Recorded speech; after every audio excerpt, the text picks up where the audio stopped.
mu mwanya muri subiririyo mwaje muva, muda mchache mtarudi mlipotoka. Ariko nagomba ndakubwire muri iki gitondo, ila nataka nikwambie asubuhi hii, muri iki gitondo, asubuhi hii kile gitondo cy'ubuzima kubugingo bwawe, asubuhi ya uzima katika maisha yako. Urashobora kubaho, yawezekana umeishi, urashobora kwinjira mu rushengero, yawezekana ukaingia kanisani, ariko atabuzima ufise, lakini huna uzima. Iyo utagira ubuzima, bila uzima, winjiye mu rushengero rw'Imana, ingia katika kanisa la Mungu, utangura gusinzirira, unaanza kusinzia. Iyo utagira ubuzima, hauna uzima, winjiye mu ngoro y'Imana, ingia kanisani mwa Bwana, utangura kuyogora, unaanza kuongea, uvuga ibidahuye n'ibiriko birakorerwa ahantu. Tofauti na abantu muzobona bayogora mu ngoro y'Imana, tunaona wakiongea nta buzima baba bafise, hawana uzima. Abantu muzobona baguma bazana ubujambo bunyuranye n'iby'Imana, utakaona wanaleta maneno tofauti ya Mungu, abo nta buzima, hao hawana uzima. Ni babandi baba bari ku ruhande rw'inzoka, ni wale ambao wako upande wa nyoka.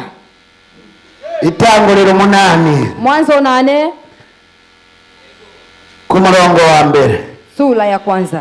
Imana yibuka Nowa n'ibifise ubugingo byose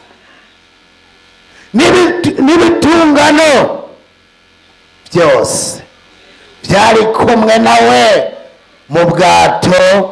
Imana ibukiza umuyaga amashimeshi ku Mana yacu, ngo kwisi ngo amazi aratangura gupunguka, kubera Nowa yaragorokeye Imana, kubera Nowa atasinzirira mu ishengero, kubera Nowa nta bujambo jambo, sababu Nowa kwa hana maneno, ahagaze yiyumvira ku Mana, alikuwa anafikiria Mungu.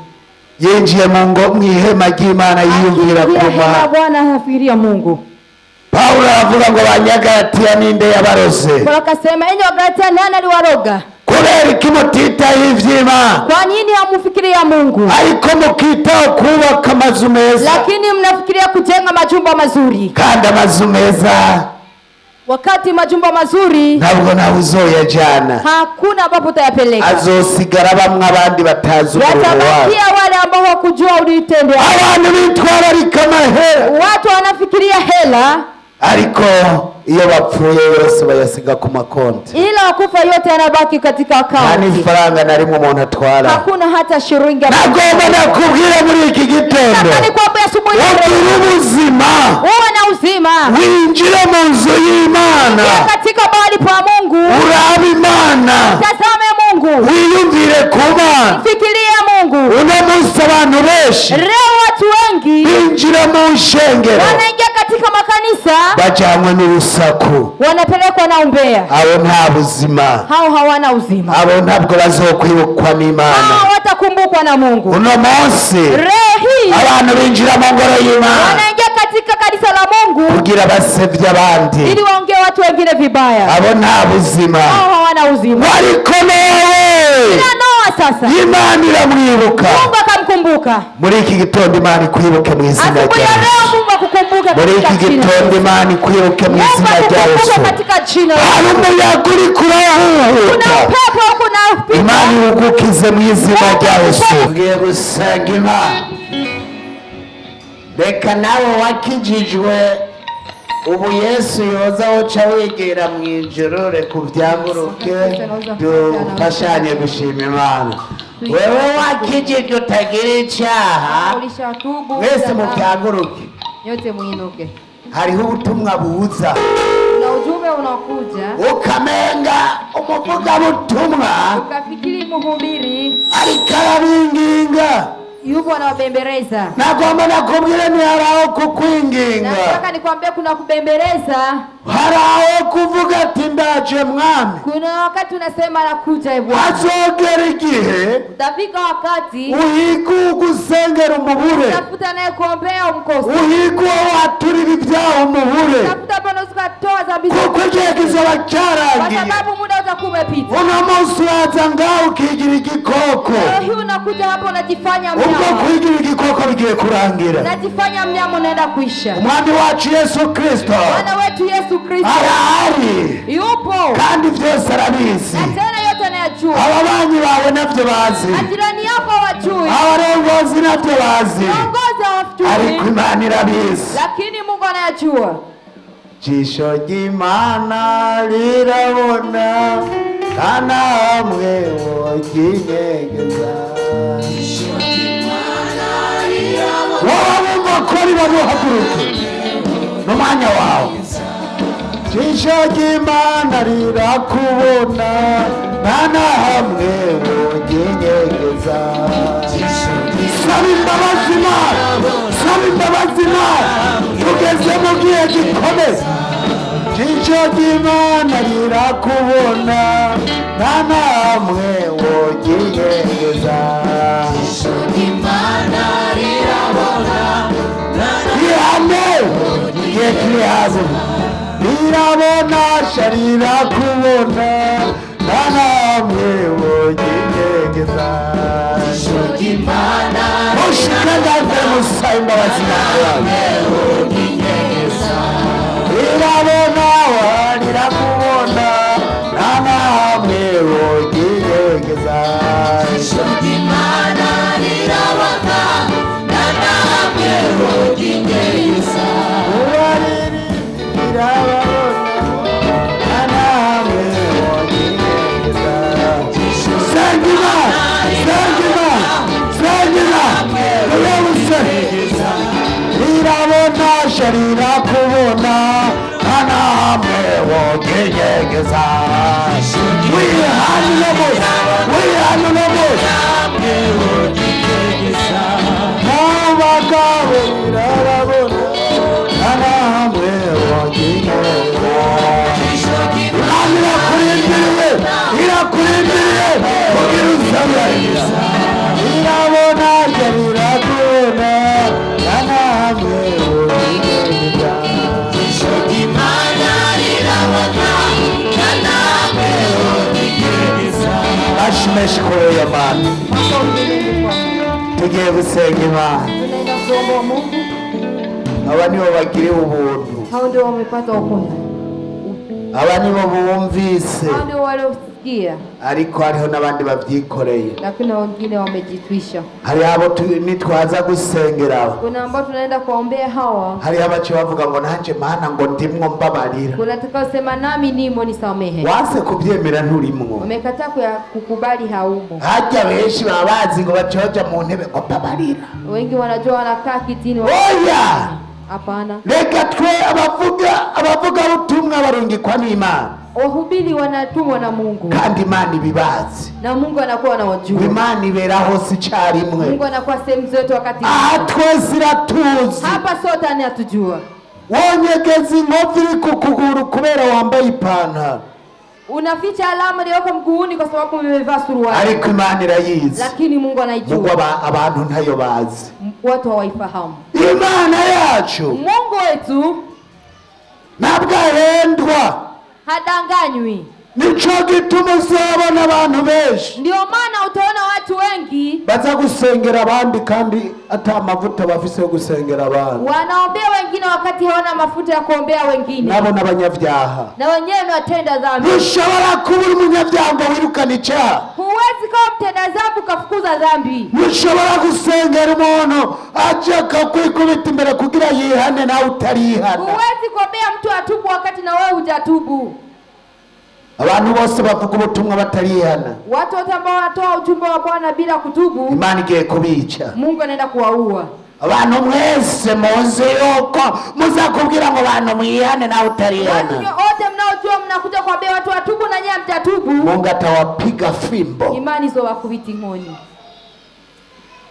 Wibare ntuzusigare, Uwe makini, usibaki. igihe kirarangiye. Muda unaisha. Turakeneye abakizwa, Tunahitaji wanaotubu tuzoperezana imbere y'Imana. ambao tutasema mbele ya Mungu. Birababaje kugira amakorale 10, Inauma kuwa na kwaya 10, Imana ikazogusaba abaririmbyi 10, Mungu akaomba waimbaji 10, mugo ukababura. lakini ukawakosa. Aho uzobura umurongozi uzomaramara. Utakapokuwa kiongozi utaona aibu. Abarongozi no munsi bakunda ngo babone amashengero yuzuye, Viongozi wa leo hii wanapenda waone makanisa yamejaa, muga abanyabyaha. lakini ni watenda Aho maovu. kwishengero norongora abanyabyaha, abanyabyaha no babura. Kama naweza nikawa na kanisa hili kuna watenda dhambi, bora ni wakose. Imana ihamagara abanyabyaha, Mungu naita ambao hawana wenye dhambi, bageze mu ngoro y'Imana bakihana. Wakifika kanisani mwa Mungu wanatubu. None ngo barabiririmbana, Sasa wanaimba nayo, barabivugana n'ubutumwa, wanasema nayo, bagenda abandi ngo basengera abandi, wanaenda tu waombee wengine.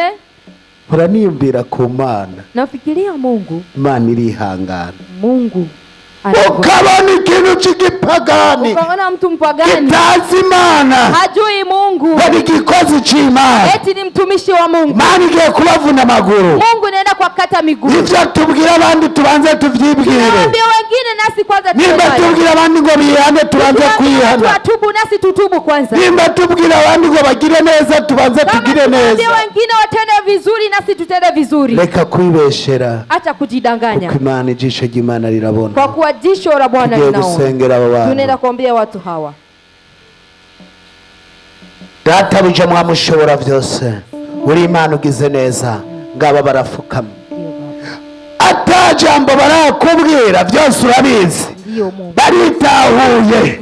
Hari ibyo bagendeyemo kera n'ubu bakibirazirana, hari ibyo barabiyumvira kera n'ubu bigaruka kubahagarara imbere. Ndavuze nubaharire data buja, ucugira kusenyura ibyo bagwanya byose, ugire kibibambazi biri imbere yabo bibatandukanya nawe Mana.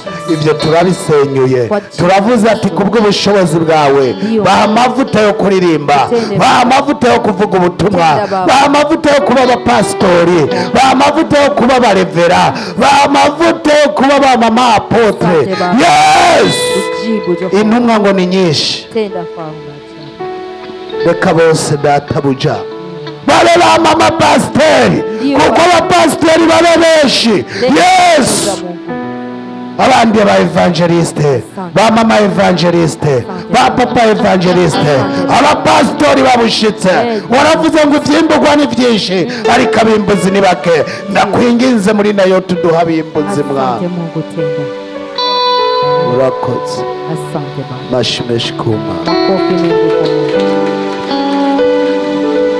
Ngo bikunde canke vyorohe, Satani yanga yembe, nagomba kubona wabamwe, nagomba wenda nagomba kubona wabamwe, yitanze ku musaraba, nagomba kwambara inkomezi, bandanye urwo rugendo, udacabanye.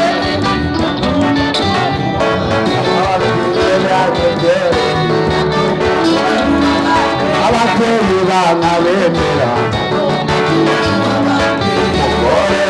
yemera, abagabo banga bemera, nagomba wenda ndoba, nagomba kuba n'uwabawe, yitanze ku musaraba, nagomba kwambara inkomezi. Kuri iyo Mana, makofi mengi kwa Mungu. mu vyagurukire rero turangize. Imana ibahezagire. Mungu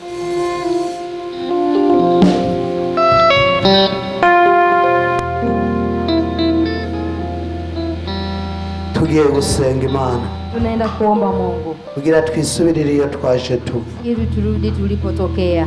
Wewe ugwaye ufata ugwaye, ushike unapoumwa. tugiye guhamagara Imana igende ikukijije. Tunaenda kuomba Mungu akuponye. Wewe uvise umutwaro, wewe ambao unahitaji, Imana ngo ikorane inyuma ya zero. Mungu anatenda hata nyuma ya zero. Isengesho tugiye kusenga niryo kukuremura umutwaro.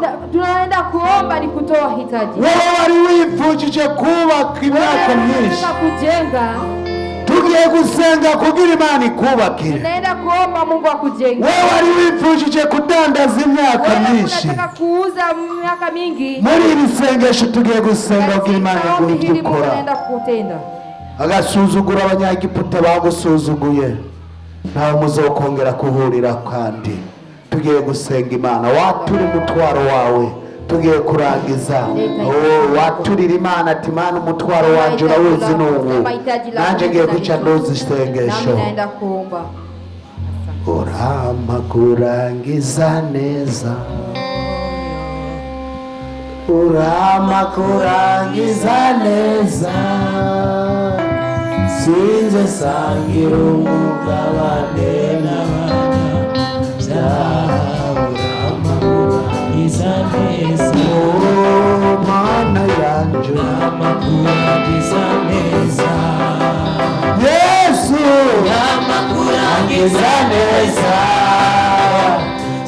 sinzasangira umugabane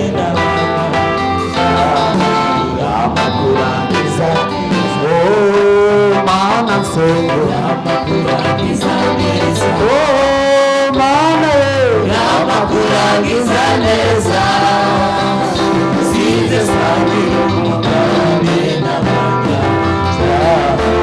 amakurangiza neza mana yacu amakurangiza neza mana amakurangiza neza sinzasangira umugabane amakurangiza neza wamaze kubivuga mana twasabye muduhe kurangiza neza none kibirenge turagukengurukiye ko watanguranye natwe kuva ejo isabato igitangura wabanye natwe watugiriye neza wakijije abagwaye uruhura abari bavize imitwaro n'ubu nyene ngo uracakora Yesu habwa icyubahiro n'ubu nyene hagati yacu harimo abagwaye reka bakire gukira reka imbaraga zawe zururuke reka ushike kuri umwe wese ahari reka yumva amerewe neza Yesu abavize imitwaro n'ubu nyene hagati yacu haracyahari genda mwami hari imitwaro y'uburuhe hari imitwaro y'inzara hari imitwaro y'indwara hari imitwaro y'ubukene hari imitwaro yo kutarima yo kurima ntiwimbure hari imitwaro Yesu ndavuze ati umuntu wese mutwaro wiwe urabe kugira umugirire neza urakoze tugiye kuva ngaha rero dusubira mu macumbi ya twaje kuva jana n'umuntu wari wese jana n'abajournaliste ba NTV jana n'abamezisiye jana databuja n'abaririmbyi bawe amakorare yose korare umuco korare z'abakenyeze korare databuja abuzukuru ba Aburahamu wanje abo bose bagiriye neza cyane nabo abakozi b'Imana batugaburiye bongera amavuta databuja ishengero naryo kibirengeye ryatekereje rikumviriza gushikaho turangiza ritarasohoka bahezagire bawumugisha baye kuzokubona baye kuzokwicarana nawe ni wowe Mana turakengurutse databuja udutangurira imbere dukurikire abamarayika bashagaje amashi menshi ku Mana yacu mujane amahoro y'Imana mugumbirana kwabera Imana iraheza cyane uriho kugwi gufite inyungu